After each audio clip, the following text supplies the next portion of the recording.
Okay, I'm going to be describing the digestive tract of a monogastric mammal.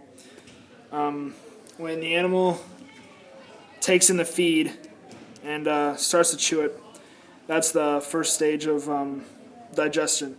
And while the animal is chewing it in their mouth, saliva will get mixed in with it, and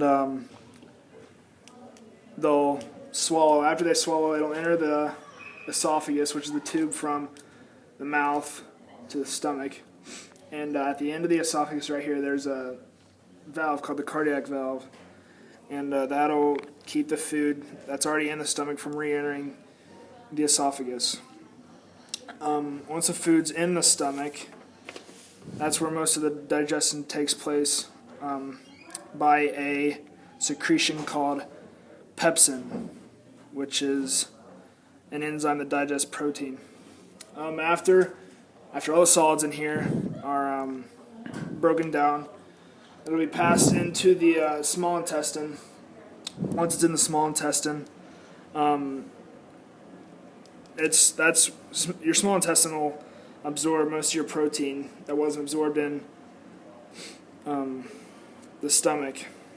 And there's 3 sections of the small intestine. Starts off with the duodenum, which is right here, and then the second section is the jejunum, which is right here, the middle section, and it'll travel to the ileum, and each of those have different purposes.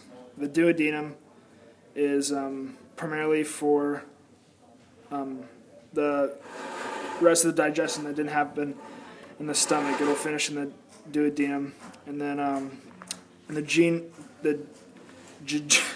jejunum, that's where the absorption will start to take place, like protein absorption, so like that. That's where it will start. And then once it reaches the ileum, all the protein that has not been absorbed yet will be absorbed by the time it passes through there. Once it's done in the ileum, it'll travel into the large intestine, and that's where the bacterial activity is. And then that's where all your water that's left in will be absorbed back in your body to reuse for digestion, to keep your body hydrated and not waste so much water.